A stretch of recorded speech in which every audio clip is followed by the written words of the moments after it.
This is an interview with Katherine Cooper, conducted by Collin Capurso on August 21st, 2025, on behalf of the Cobblestone Museum. Katherine Cooper serves as the Orleans County Historian, a role that crowns a lifetime devoted to community education, historical literacy, and the preservation of local heritage. A native of Ireland and a longtime resident of Medina, New York, she gave more than 3 decades of service to the Lee Weeden Memorial Library, retiring as its director in 2020. In that same year, she was appointed county historian, assuming the charge of collecting, safeguarding, and interpreting the stories that shaped the life of this region. Her work is marked by a deep respect for public history and by an uncommon attention to detail. She has labored not only to bring order to archival collections, but also to bring them to life for the community.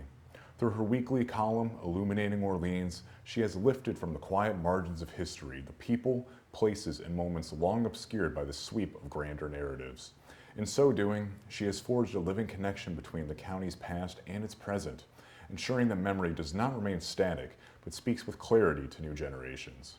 Her passion lies most deeply in public engagement, whether at bicentennial commemorations, community talks, or in the ordinary act of conversation. She brings warmth, curiosity, and precision to the telling of history. In her stewardship, the past is not a relic, but a resource, a means by which the people of Orleans County may better understand themselves in the place they call home. Thank you for joining us today, Katherine. Thank you for inviting me. It's an honor. It's an honor for me. So, kind of looking at your personal background and the journey towards getting involved in history, you originally grew up in Ireland and then eventually moved here in 1980. When you look back across that distance, geographical and temporal, what stands out to you most about your childhood? Are there any impressions, sounds, or images that still linger with you today? Oh my gosh, impressions, sounds, and images are plenty. But looking back geographically and temporally, growing up in Ireland in the 60s and 70s, it was a whole different world. And there's no way that in this interview that I could convey the difference that there was. It was a distinct time, and it was a time that's gone. It's past. It's totally changed now. My parents were farmers, dairy farmers, and the thing that distinguished them was that they were originally from the west of Kerry. Okay, so I was born and raised in a town called Tralee, which is the county seat of a county called Kerry, which is on the southwest coast. And part of that area is called the Gaeltacht. It was the area where the Irish language still persisted. And they grew up in that area. But when they got married, there was no land for sale there. So they ended up buying land in Tralee, which is about 40 miles away. But that 40 miles was like 2 different worlds. Because the Gaeltacht area continued the language and the traditions and the stories of the past, whereas the rest of the country had gone English. Yeah. And so there's a part of me that has a very great affinity with the American Indians because of the attempts to colonize them and change their culture, which was the same that had been done with the Irish. And so this area on the west coast was sort of a renegade area from the past. Gotcha. So growing up, they still spoke Irish at home, and their hearts were back there. And my father in particular was a great storyteller, and he loved language, and he appreciated different ways of saying things, like a pithy proverb or just a humorous turn of phrase or an interesting description of a character. And so, I'm sure I absorbed all of that. But the other thing is that Ireland has been inhabited for so long. Oh, yes. It's an old country. There are souls everywhere. There's history everywhere. You can't go out your door and shake a stick without running into some part of history. I mean, even the place names, the road names, they all hark back to some event or some reason. So that was the history and the tradition. And then my aunt was a teacher. I spent a lot of time with her, and she introduced me to the public library. Well, that was it. I was off to the races because I read everything that I could lay my hands on, and everything. And so those are the twin.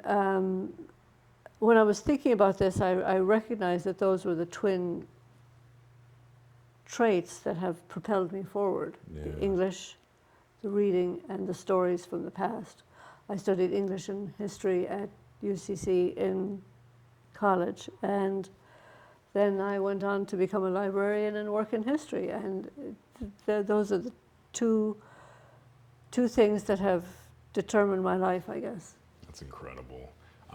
With you mentioning the west coast of Ireland and such, it makes me think perhaps in a similar realm. I have a friend from Spain that lives in the Basque country. Oh yes, yes. And I'm similar. kind of a similar story in some regards. Yeah.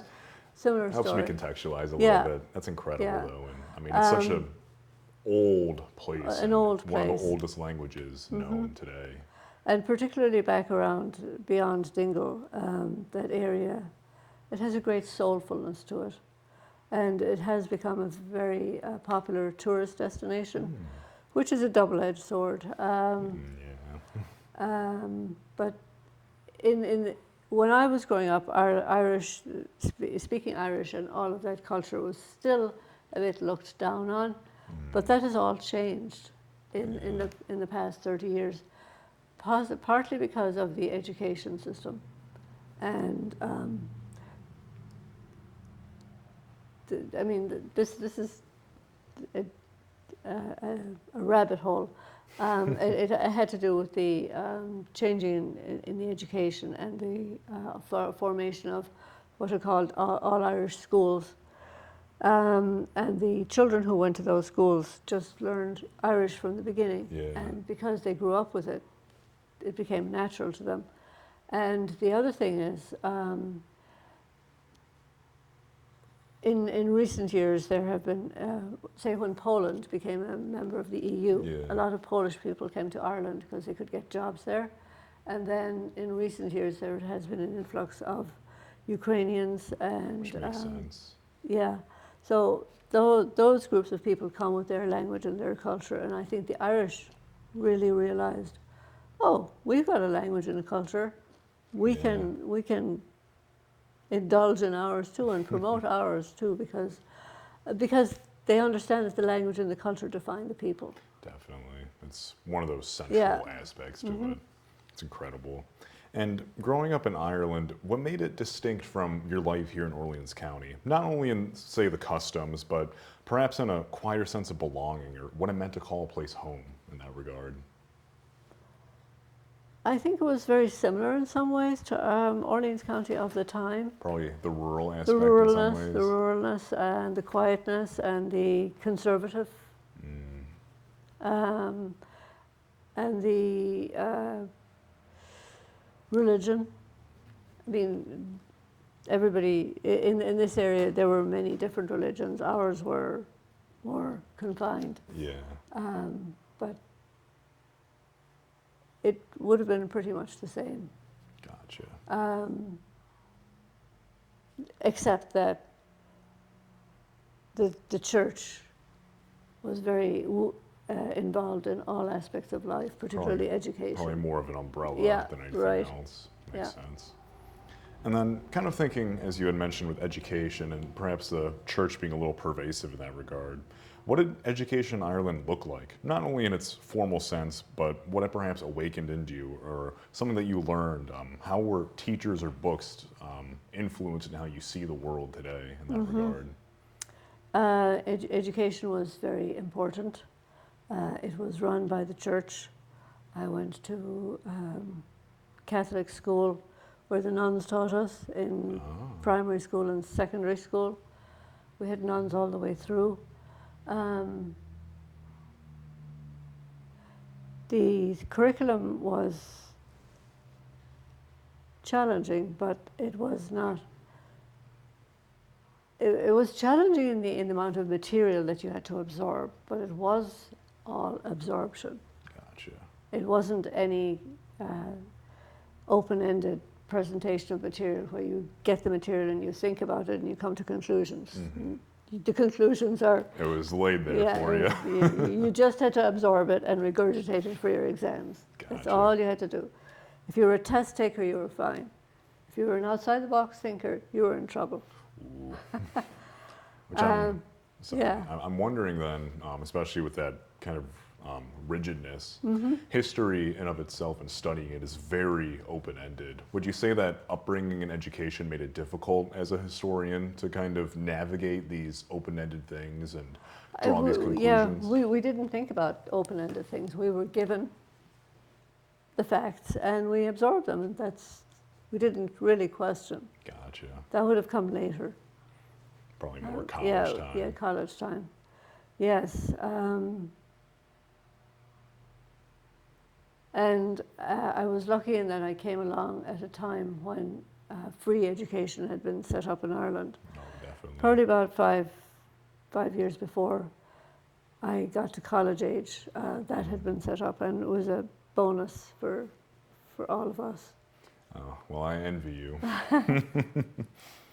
And then after moving here in 1980, you pursued a master's program at the University of Albany in library science. And you kind of mentioned it earlier, but what drew you towards that discipline? Was it perhaps a calling to preserve knowledge, a fascination with how knowledge is organized and made available? No, it was because I just liked libraries. So I went to college. Because I have a parcel of relatives who are teachers, the expectation was that I would become a teacher. So I went to college and I did the mandatory years training for teaching. And I knew from teacher training that I just didn't like it. It wasn't my thing. I didn't like being at the top of the class, and I didn't like trying to keep discipline. I didn't like having to try to be dramatic to promote the material. Presentation.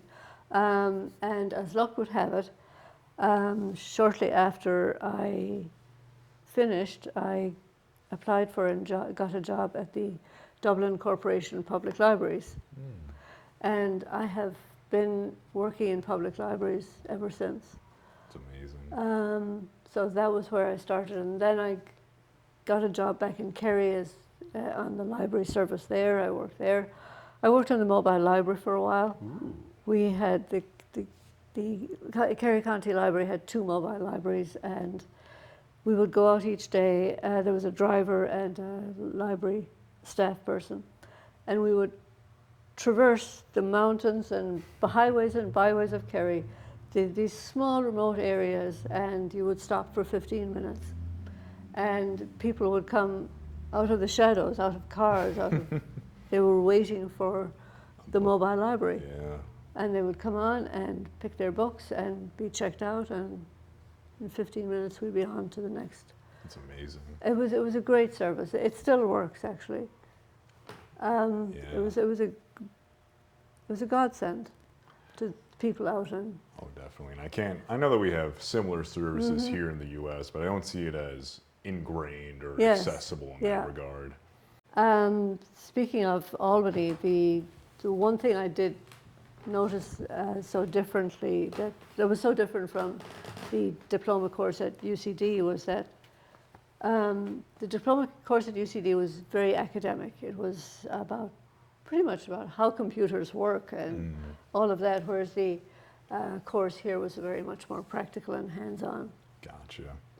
And do you perhaps remember a moment, small, even accidental, when history first became more than just a subject, when it felt like something you felt compelled to pursue?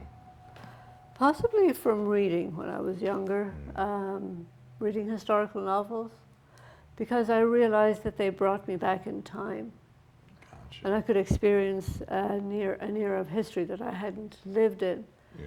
But through the gifts of so many writers, I could go back and feel it. Yeah, it almost surrounds you Yes. in a way. And I've read many books that make me feel like I'm almost there, Yeah. even though it is far beyond my time. Right. And when you had first encountered Orleans County, its towns, landscapes, and stories, were there any particular places or traditions that kind of stirred your curiosity about the past? A building, a family story, or a marker on a roadside, perhaps? I remember when I came here first, I just felt an affinity with the countryside because it was so similar to what I had grown up in.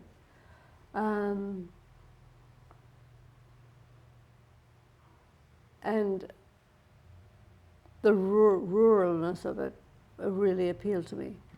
Yeah, I'm not sure if that answers that question. I think so. Yeah, I can only imagine with the hills and other landscapes in Ireland that, although we're probably a little more flat here in Orleans much County. too flat, much too flat. I do miss the mountains because there's something very grounding about the mountains. They're always there. They're always the same. Yeah, that's why I've always loved the Adirondacks. So you can think about whatever craziness is going on in the world. You look at the mountains and they've seen They're it still all. there, yeah. I mean, some of them are older than trees, like the Yes. Appalachians, for example. And you served for many years as the director at the Lee Weeden Memorial Library. How did that work shape not only your understanding of memory and record, but what to preserve and how to best preserve the things that you found?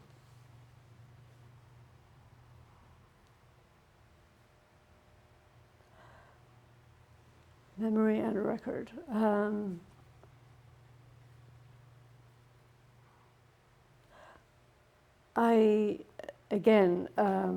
harking back to an era which probably sounds antediluvian at this point, which was only the 1990s. But the internet has changed everything so dramatically. Yes. At that point, the library had microfilm. And microfilm of the local newspapers was a great thing. Yeah. It was a great thing. And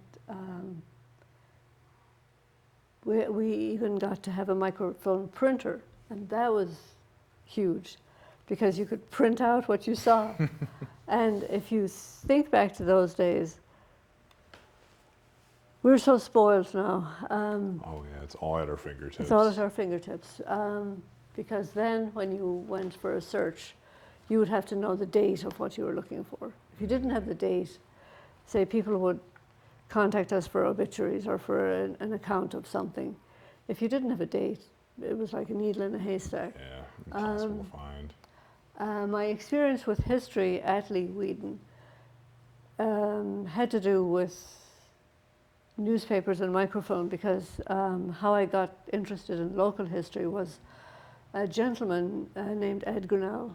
Mm-hmm. He was researching Medina, and he was getting me material to write a book. And he would come in every afternoon regularly for an hour or two and work on the microfilm. And because he was a regular, we would talk and what he was looking for, and invariably something would happen with the machine or the printer, and I sort of became a technician in some ways. In some ways. So there was a lot of interaction. And then when he wrote the book, because I had done English, I'm not sure how it all came about, but I edited the book. I read it, and which meant reading it 5 or 6 times. And by the time I'd read it 5 or 6 times, I knew everything. Like that. And I also, the town of Ridgeway historian was also a regular. And so between the two of them, I got very interested in the local history. Very nice.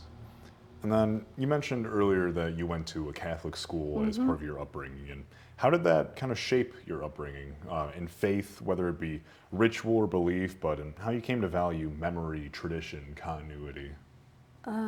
It imbued our whole lives. Yeah.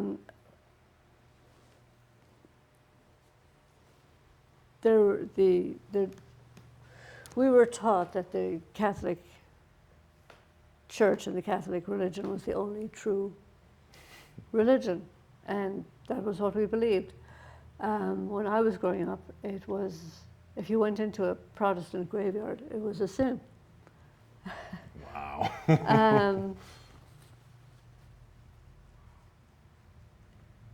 Yes. So it was very rigid in that regard. Rigid. Oh my gosh. Very rigid.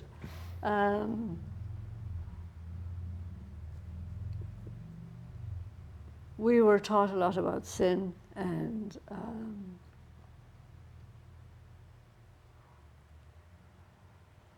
there was a great deal of guilt in everything. But it's just the way it was. Yeah. There was a morality that we learned, that we absorbed, that was good. I feel that sometimes that's a bit lacking nowadays. Gotcha. I think that there's no harm to have a little bit of guilt Yeah. and fear and a sense of your place in the world and a sense of godliness. Whoever your maker is, whoever you believe your maker to be, I think that it's a good thing, and it's a little bit lacking. I mean, everyone makes inevitably a mistake here and there, but it's, I think, in the realm of guilt, how you grow from that and evolve as a person is what kind of matters in the end. But we had a variety of teachers in terms of discipline and kindness. We went from one extreme to another. They were generally good people who had our best interests in mind.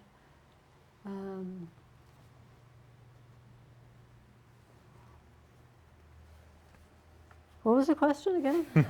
How Catholic faith kind of shaped your upbringing and the yes. things that you've experienced due to that. It totally absorbed our lives. But again, it was not a questioning. It was, you were given the doctrine and it was imposed, and you learned it. You learned it and you regurgitated it.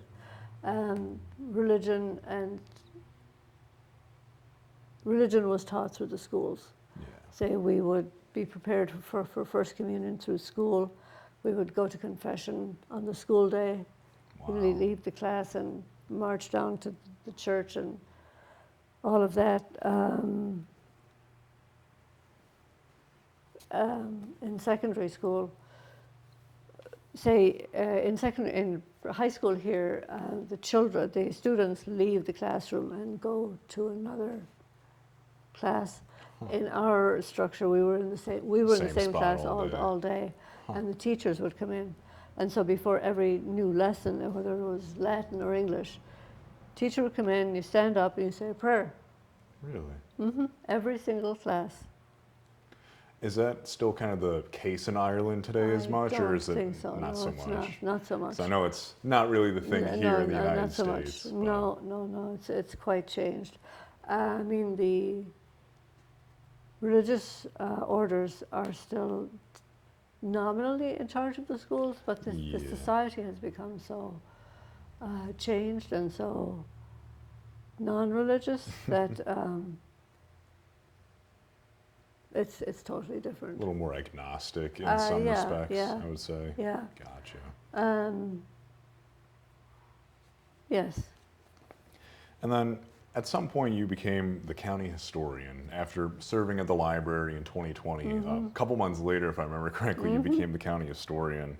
What drew you to want to assume that kind of role? Well, I had retired and the job came open, and I thought, well, I never expected that I would be appointed the county historian, partly because I'm not from Orleans County, but I was, and it was a great honor. It was a great privilege,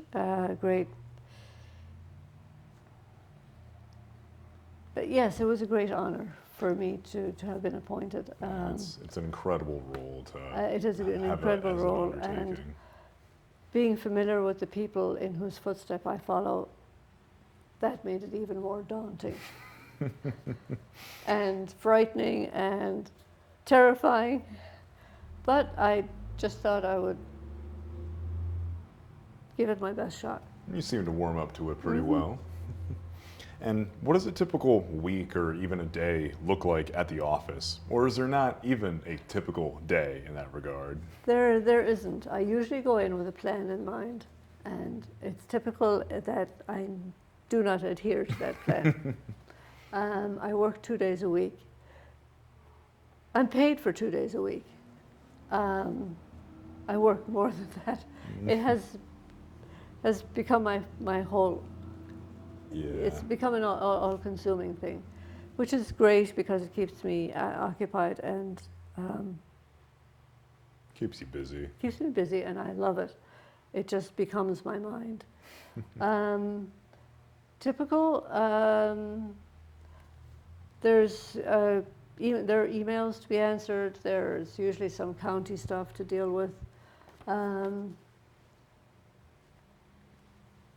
And then I'm usually working on some project or other. Like this year has been taken up with the bicentennial. Oh, yes. And this summer then has been taken up with preparation for cemetery tours. Yeah. And then usually on Wednesday I think, oh, I've got to get a topic for the illuminating columns. And I try to find something that appeals to me and sparks an interest in my mind. And then I work on that on maybe Friday and Saturday. You're almost like a full-fledged college student. Yes, Cramming in a paper at the last second. Yes. And oftentimes I will have a topic and go to write on it and find it's flat. It's a dead end. It's a dead end. It just doesn't do anything for me. I can't make it rise to the occasion. So then I'm back to the drawing board and thinking furiously. Although I can imagine it must be nice kind of having your own autonomy in what you choose to Right, study and what you absolutely, want to write about, because I frequently read your editorials in the Hub every week, and I've always loved them. Thank you. Sometimes they're sparked by something that's happening in the county. Yeah. So I'll try to tie in with that. Other times it's just some quirky thing that I came across. And other times it's determined by the time of year. Gosh. You know, whether it's Veterans Day or Memorial Day. Holiday or something. Holiday. Gotcha. But usually it's determined by something that just sparks Kind me. of jumps at you sort of thing. And then in the process of organizing and refiling all these records, you must encounter both discovery and difficulty.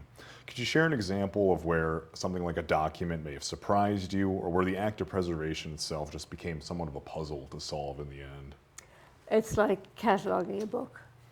Sometimes you get a book and you don't know whether it goes in history or with the topic. It could go here, it could go there, and you have to determine where best it suits. And that's the problem with filing. It could go here or it could go there. And so you have to determine which one and then see if you're going to put a reference from whichever. Even so simple as something like S.A. Cook. S.A. Cook was very important in Medina history and Orleans County history. Well, do you put him under S or do you put him under Cook? Gotcha. There's not really a wrong answer, is there? Right, but there's so much of that. And you just have to determine where it goes. Also, the time it takes to organize a filing system is immense, because it's just a little piece of paper, but it takes a long time to get through, determining where it goes, and then so getting through a box of stuff takes a while. Not to mention you have to read all of it, you have to find this. I have been blessed by having a former colleague of mine from the library. She has come every Monday for 2 or 3 hours, and she helps with the filing. And it's her volunteer service, and she loves it, and I love having her come. I'm sure it's an incredible help at the end of the day. It is a great help, partly because she's very efficient and knowledgeable, and partly because we've worked together prior to that for 10, 15 years or so. So That's amazing. that was a gift. And then kind of in the public realm, what kinds of inquiries come most often from the general public? And beneath those surface questions, say about genealogy, buildings, or businesses, what deeper longings do you think people bring when they come to you seeking questions or answers about the past? They're all trying to connect with the past. A lot of the questions are to do with family. I figured, yeah. And there is a sort of a theory in local history, in public local history, that we don't do genealogy. Well, genealogy is what people are interested in. Yeah. That's what you have to do. That's what it's all about. Helps you connect to your ancestry. So you connect to your ancestors, because people want to know who their ancestors are. So I try to deal with genealogy questions as best I can. A lot of questions are about people's houses. Yes, I can And imagine. they will want to know if we have photographs of their houses. Well, we don't. Because Most often not, because people never took photographs of their houses, and even if they did take photographs of their houses, they probably wouldn't have sent them to the. And it's probably gone today. They're now. probably gone. I'm fortunate enough to have a few old ones in my house from Right. its original owner, but even then, it's only 2. Yeah. And So you have to try to explain discreetly that there aren't such. But every now and then you will find something that you will find one. I'm assuming, especially if it was a house of a notable figure Yes, or something yeah, of the sort. yeah.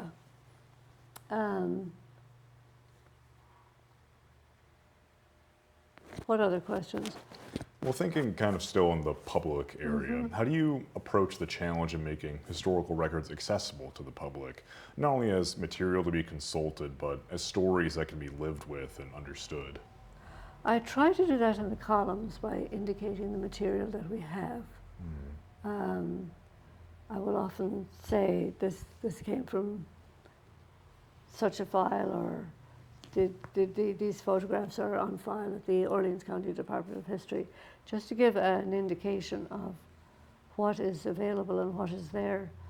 I guess digitizing is the wave of the future. And one of my great passions has been having the newspapers digitized. We started that at Lee Weeden. And again, to indicate to people that the New York State Historic Newspapers is a resource that can be used. I love that website so much. It's helped me with so many things. So many things. So, and actually, the newspapers.com, for local stuff, Yes, that one's good every too. now and then you will come across a nugget that you would not find in the local papers. Yeah. But they seem to have had correspondence that would send material to those papers, Buffalo and Rochester. Interesting. And I will invariably glean a treasure of a nugget from that paper. I remember using that website my freshman year in college for a history paper I had to write. I did it on the Civil War with Louisville in Kentucky, and I found a bunch of newspapers on there about, they were pretty upset, so to speak, shall we say, with the Civil War. Yeah. And when you helped organize the History Talk series, what were you hoping those conversations would achieve? Not just in the sharing of knowledge, but in the building of community memory. Actually, I will go back farther than that, the History Talks, because I've been a member of the Medina Historical Society since about in the late 2000s, and as a member of, because I worked at the library and because I was on the board, it evolved that I would become the person who organized the public programs during the year. So I've been doing it for many, many years, and we would host the programs at the library. We did about 8 every year. Wow. And it has been interesting watching that grow, and so the history talks is an extension of that. Gotcha. The dialogue that we hope to generate is just an interest in history, and also to make people realize that they are part of history and that they can contribute to it. Because one of the annual programs we have in Medina is show and tell. It's always the January program, and people can bring in an item to share. Yeah. And that is one of the great, very popular programs of the year. Incredible. Because people all have things. And then somehow on YouTube, I came across a British program called Letters Alive. And I thought, this is great. So for 3 years, we had a Letters Alive program. And people would bring in letters. It was the February of the year. And people would bring in letters that they had preserved and kept, and they would read them and explain the context. It was brilliant. And it gave people a sense of, I guess, agency. Yes, they're part of history too, and they've got history. I love that kind of bottom-up approach. Yeah. Where it's not so much these big figures in history that did these things, but where do you stand in this? Right. What did your family? How did you get this object? What Yeah, does it mean to you? right. What does it mean to you? I think that's the most beautiful Yeah. thing. So those have been great, and those have generated an interest in the programs. We've had some very good programs. We've had some reenactors. We've had anything, you name it, we've had it. And then kind of looking back at all those things, what has been the most memorable experience in planning a public history event? Was there a moment when you felt the past suddenly come alive for the people that were involved? Mm-hmm. This year was the bicentennial. Oh, I can And imagine. that was a great experience, planning the event that we had on April 15th. And I had a great committee of 10 people, and they each had different gifts, and they each brought their gifts to this event. And we worked very, very well. We had a great time, and we put on a program that I think went very well, and it was an honor to be part of, to make that connection back to 200 years ago when the county was formed. And I'm happy you bring up the bicentennial, because that's a great segue into my next question. Recently, Orleans County marked its bicentennial. Yes. And when you think across those 200 years, what transformations strike you the most, whether it be industry, architecture, but perhaps maybe in the spirit of the county itself? In the spirit of the county, where we've changed from self-sufficiency and farming and clearing the land to dependency, artificial intelligence, and now we're from using the land for food and survival. Now we're changed. We're using the land for power, for solar power, and that's a huge transformation because we're not producing food so much. We don't see the land as for food. Whereas I, being from a farming background, always see the land as providing food. Yeah, it gives so yes. Looking back on the 200 years, of course, it was transportation that determined everything. Oh, yeah. The Ridge Road, Erie the canal, the railroad, the thruway, all parallel, all changed the county in some way. Massively by changing the way the economy worked, changing the way people worked.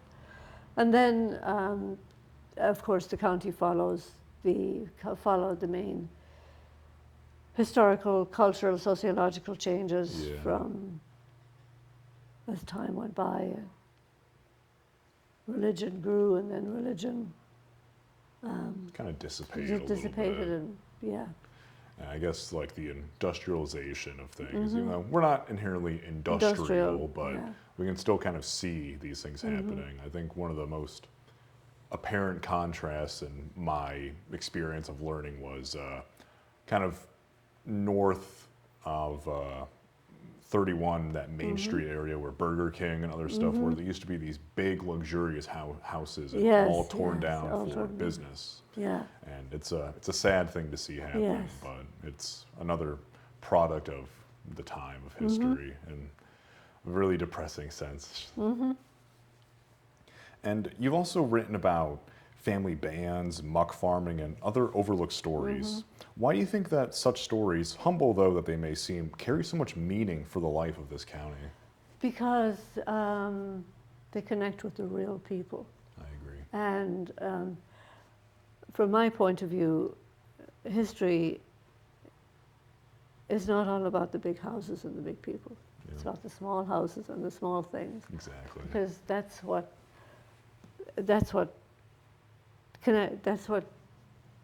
people's hearts are about.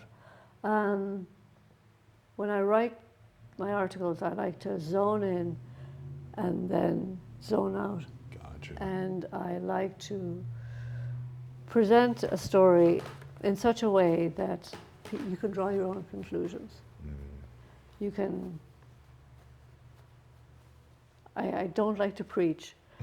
It's not my place. But I do like to present things in a certain way so that people can draw their own conclusions. Yeah. The bands and the muck farms. The muck farms appeal to me because I came from a farm, Yeah.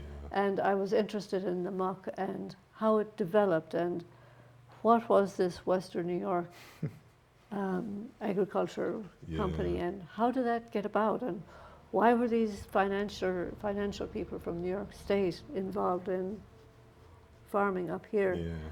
And the other one that I was very interested in was, these are all things that interest me, and so because they interest me, then I want to find out. The Iroquois, how did that start? Yeah. How did that all start? And what were the mink, and who used the mink, and how did the mink tie into the economy at the time? Yeah. And they did, because people were wearing fur coats. But the mink and what was the other animal? It wasn't ferrets. Are you thinking of beaver? Beaver, yeah, the Yeah. beaver. How did that tie into the mink? And beaver, of course, were Huge trade. huge, yes. But there was a gentleman who owned land there, and he had a furrier business in Buffalo, and it just one thing led to another. But because that knowledge is forgotten, Yeah. we take for granted the Iroquois. We don't think back to when it wasn't there. We don't think back to how it developed. We don't think back to the people who made it happen. Yeah. Because there were, I wrote an article about one gentleman who collected eggs, and he was involved, birds' eggs. It was at a time when people were allowed to collect birds' eggs. And the other gentleman, environmental people who saw the potential of forming this massive place. And so I went off hunting.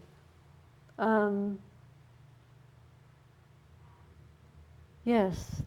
Yeah, definitely that bottom-up approach is far more important than looking at the presidents that served in these periods of times and their accomplishments, but it all stems from the bottom. Right, because this is local history. Especially in such a small area as this one. I mean, not that we don't have notable figures that have come out of here and such, but what makes them notable, and how does that influence us, and how do we influence them in that sort of regard? And it's a beautiful thing to look at. And you kind of mentioned a little bit, but especially looking at the ways that you look at things that are more so your interest. But in your Illuminating Orleans column, which story have you found the most interesting, or what did you enjoy pursuing the most? Probably not for its ease, but because it revealed something unexpected or changed the way that you yourself think of the county. I guess some of those topics that I've already mentioned, the Iroquois, the Mocklands, and I did a story on Frank Curvin, who was a gentleman in Medina.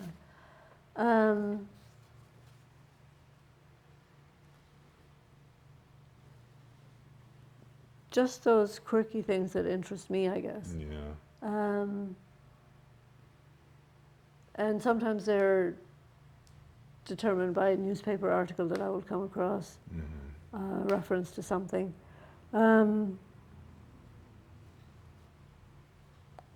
Yes.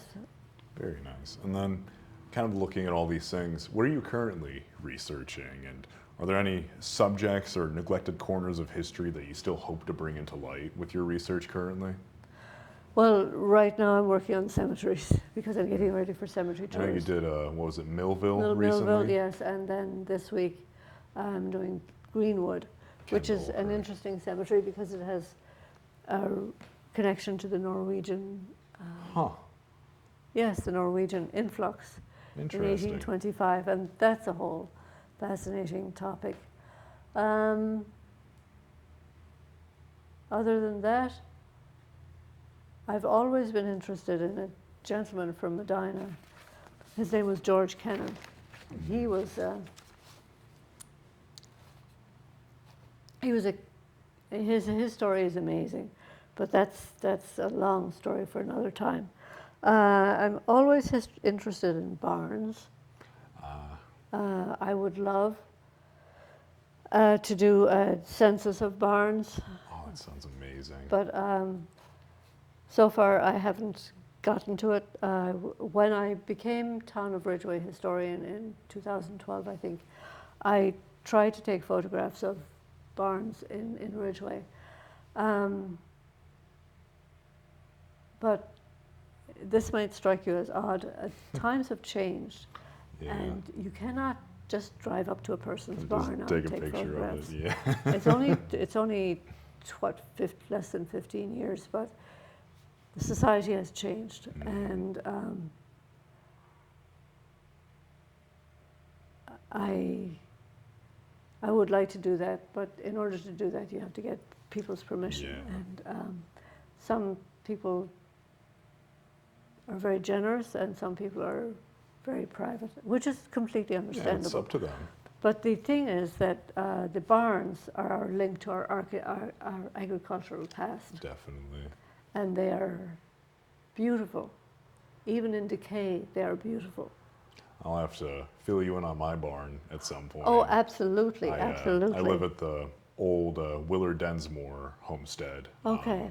And I'll tell you about it more afterwards. That. But it burned down twice back in the day and was rebuilt both times. So I'll fill you in on that a little bit. Right.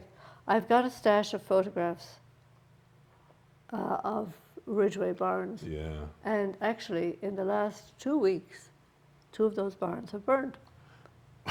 And I have photographs of the original barns. So maybe it's a good thing that the owners of the house didn't chase you away with a pitchchfork at that time or something. Right, yeah. Chase me away with a pitchfork, or shoot me, or have a dog come out after me. That is the fear. So barns. Definitely. And working with people such as other historians and volunteers, in your view, what is their role in shaping how a community remembers the past? What is their role in shaping? Or even a historian in general. By making, by being open to questions and trying to direct people as best they can to the material. By not having an agenda. That's another big one. and by being patient. And then how might younger people, say for example, who might feel that history is distant from them, in your opinion, come to see themselves as part of this work of preservation and memory, perhaps influencing them to see themselves as an agent in history rather than, oh, it's just names and dates? A lot of that has to do with teaching. Teachers, social studies teachers, I believe, history teachers have a great opportunity there to spark interest. Of course, younger people are going to look at it as boring. It's the nature of youth. Yeah. And sometimes it is a gift or an interest that comes with age and with time, and you can't force it upon youth. You just have to encourage them to be open to it at some point. Definitely. And I think people sort of gravitate to it with time. I agree, and that's kind of the case for me in Yeah, some regards as well, where you think of youth, and I didn't care much for what I was studying, but it wasn't until I got older when I realized I really like this and I want to pursue this more in depth. There's one thing I want to add here, and that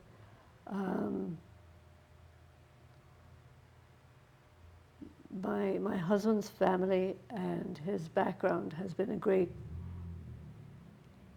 asset to me in this whole journey, because and it's something I just didn't think about for the longest time until I realized that since his family has been here since the 1840s. Wow. And they've lived in the same house.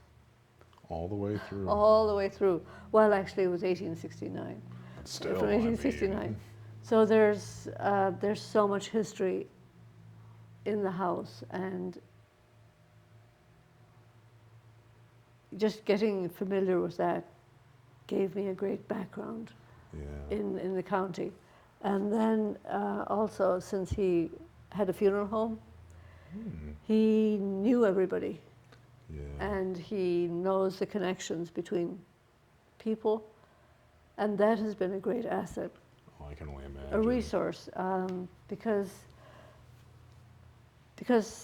everybody's interconnected. In a small place like this, everybody's interconnected. Yeah, everyone knows the landscape. Everybody knows the landscape. Yeah. And that's another point. When people ask me, how can you be a local historian here when you're not from here? My response is that people are the same, whether you're from Lockport or London or Liverpool or Longford. You have the same interests in life. You want to know who you are, who you came from, who your people are, where they are, where they were, where they're buried. And it doesn't matter, the names change. Oh yeah. But the concepts the principles are universal. Always, definitely. And then, since becoming the county historian, what have you learned about Orleans County that surprised you the most? Something, especially coming all the way from Ireland, something that maybe altered your sense of place being here? Well, I will answer that in two ways, I think. One is when I bring people here, I've had tons of friends and cousins and relatives, and I've done a lot for Orleans County tourism over the years. And when they come here and I see the county through their eyes, they're amazed at Lake Ontario. I mean, they look at Lake Ontario and they say, it's the sea. Because ordinarily a lake is something you look across and you see land on some side or other. Man, these lakes are huge. These lakes are huge. You look that way, that way, that way. Any horizon, it's just water. And I think that people from Orleans County do not appreciate the enormity of the asset that the lake is. Definitely. The natural wonder, the resource, I call it the gold of our future because it's fresh water. That's a beautiful way of putting it. And I think we should be cognizant of that and be very careful of how we treat it and how we allow it to be exploited. The other thing that is amazing to people who come here is the ruralness of this county. You can drive through roads and not see a car or a house for miles and miles. And the contrast that the Amish provide, it is amazing that, and it's a thing we take for granted, but it is amazing to have in our midst a group of people who are self-sufficient and who provide such a contrast of lifestyle to the, what we call the normal modern lifestyle. You can be driving on a road here and you have an Amish farmer here with his horse, and you'll have a combine over here. Yeah, just just three different things. Just like that. And that is an amazing contrast. And another thing is the continuity of family. Oh, yes. From the settlers down. People look back on 200 years, oh, it's a long time. It isn't, it's just a drop in the bucket of time.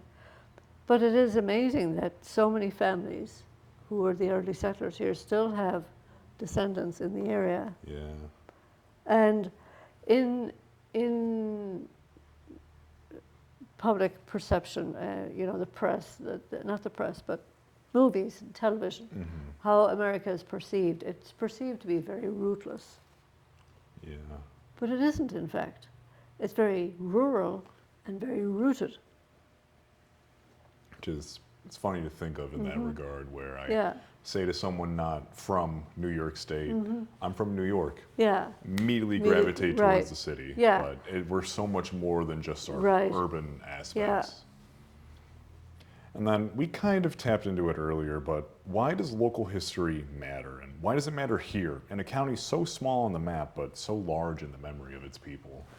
It matters because, as I said, people need to know who they are and where they're from and who their people are. And there's a richness of local history available here. People don't realize it. I think that actually things like on Facebook, Memories of Medina and Memories of Albion are very good resources for making people aware of their history. Yeah. And I think they have made people more appreciative of their history. And they've made people more appreciative of recent history. Because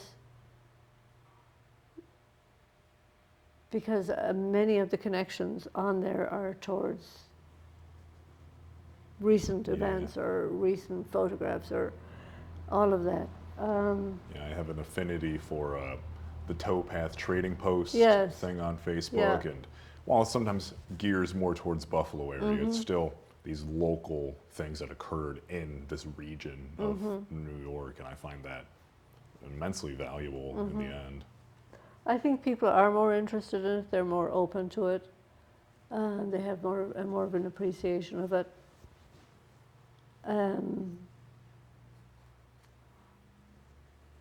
Yes. And then, what do you hope for the future history of Orleans County? Would it be digitization, public programs, or something less tangible, an attitude of care towards the past? Kind of what you hope to see with efforts of history in the future and looking back on these things? Digitization, yes. I guess just an openness and an appreciation.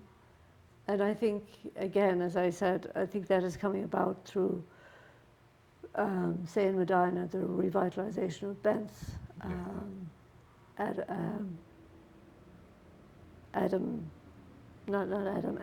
Andrew Meyer and the Hart House. And just seeing young people putting so much interest and investment into those buildings, and then the return on those investments by being that people are interested in, people come, and people from outside appreciate them, and that gives people from here a response of, oh, well, I took this for granted. I've been driving by it for years and never looked at it, but people from Buffalo and wherever are coming now to appreciate it. The cobblestone has been amazing in kind of preservation. Preservation and doing a very professional and classy job of providing a central resource for items of history. That notion you mentioned of young people trying to kind of carry this on forward, that's part of what this is right here. I'm the young person kind of carrying that torch once again. Yeah. And then, how do you wish the legacy of Orleans County to be remembered? What do you hope our posterity would see in us as individuals that have lived here and occupied this space? Good stewards of our resources, preservers of what is best in daily life.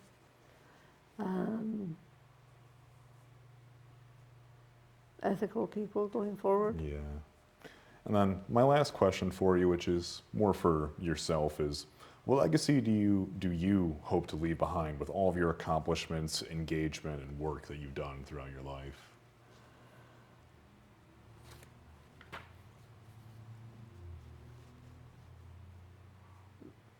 I guess that I would have organized material so that people could find it. Yeah. Because that is what I am about.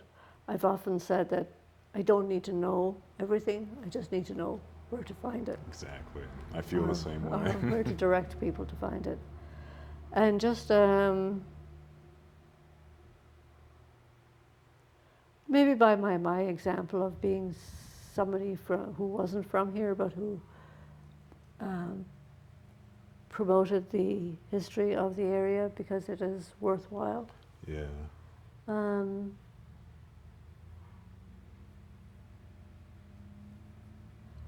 And somebody who tried to look at the minutiae and get a larger picture from it. Definitely. And that ends up concluding the questions that I have for you, but is there anything that you would like to share or something that perhaps we didn't get to as in depth that you'd like to elaborate more upon? I would like to say something about George Kennan. Okay. Because this is illustrative of how information access has changed over time. So when I began at Lee Weeden Library, there were some books, old books in the back, and one of them was called Tent Life in Siberia. And I asked somebody, well, why is Tent Life in Siberia here? It was an old book from the 18, and nobody knew and nobody could make a connection. And gradually, as time went by and the internet evolved, I discovered that George Kennan had lived in Medina. And he had written this book called Tent Life in Siberia, and some other books also, Siberia and the Exile System. And I was curious about this person. And this evolved over, just several years. And then I realized that he had lived in Medina. And then I realized that he had lived within a stone's throw of my house. Huh. And, it went on from there. And so I did, he was my passion for many years. And his story is great. He was born in Norwalk, Ohio, and his mother's maiden name was Morse, and she was a distant relative of Samuel Morse. Okay. And so George was around the time of the Civil War, and he became a telegraph person. That was his skill. And it all ties in with communication. Then he got a job on this wild adventure. It was at the time when they were trying to connect the world by cable. Okay. And there were two theories. One was that you connect by underground cable to Europe, and that actually was done to a place on the west coast of Kerry where my aunt had taught, where one of my aunts had taught. So I had this connection to the cable. What a small world. And then a small world. And then here's this George, and he went on an expedition the other way. There was a company who got a ship ready, and they sailed from California up to Russia, and they had a crew go across Russia to scope out the erection of cables. And he was young, and he wrote this great book. It's called Tent Life in Siberia, and you should absolutely read it, because he's so fresh. His experiences and the people he met and the tribes and the strange things they would eat and the fermented mushroom wine and the comments about, it's brilliant. And so he wrote that, and then he got to the end of his journey, and only to find out that their project was going to be nixed because this one had worked. Yeah. And so he came back and he wrote a book about his experiences, because he needed to make money and he would go around talking. And then then he was out of a job, and so he ended up coming to Medina because his brother was working in Medina in the bank. And so George Kennan, who had been to Russia, settled in Medina for a few years. He lived, where Avanti's Pizza is? He lived on the other end of that block. He got a job in the bank. That's where the Union Bank was. Yep. His brother lived across the street, and he married the lady who lived across the street So from him. just this whole Just this square. whole square. So here he was, he'd been to Russia, and his life was now this square. He centers right here in this. But then he went off to Washington as a correspondent for the AP, worked for the AP, Associated Press. And he was still interested in Russia, and he went back a few times. And then he became embroiled in a controversy, because he was supporting the Tsar and the Siberian exile system. And Was this around the Bolshevik Revolution? Yeah, right, Gotcha. before. And so he went on a trip to say, there's nothing going wrong here.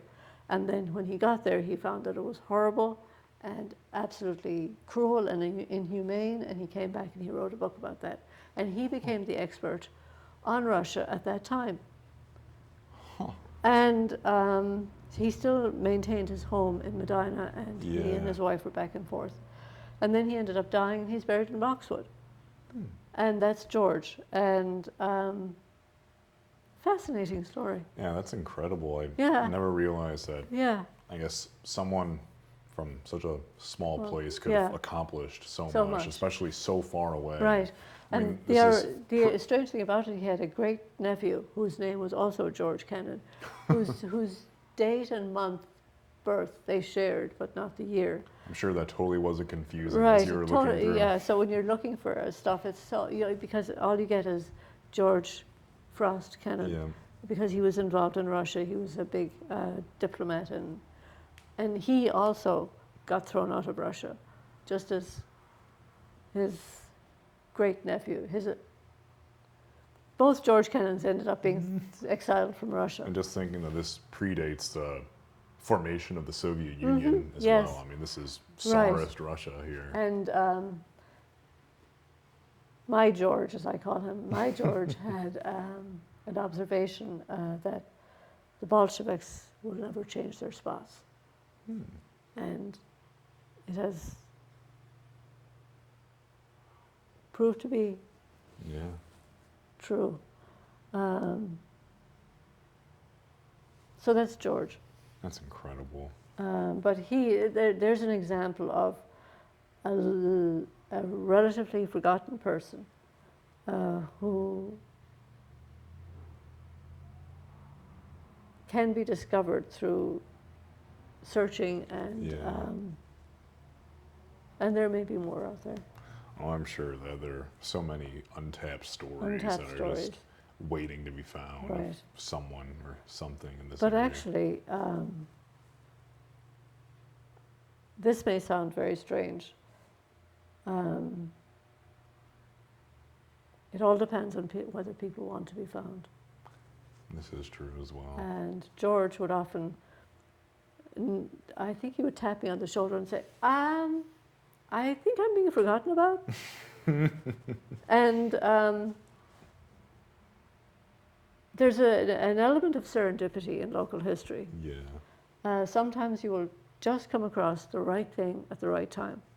And it may not make sense to you at the time when you found it, but invariably when I find something strange, I'll think to myself, oh, that's an interesting nugget of information. Invariably, something will come up about that later. Somebody will ask about it, or there will be some connection. It's like the universe just waiting for you to discover it. And Sue Starkweather-Miller, who's the town of Albion historian, and I have often discussed and laughed about this because it happens between us. I'll find something and think, oh, that's interesting. And she'll come in the next week and she'll say, do you know anything about this? Or, you know what I found? And it'll be the same arcane piece of information. And it's like the universe is out there tapping us on the shoulder. But again, there are sometimes you're looking for people and you can't find anything. Yeah. And they are so elusive. And you think, okay.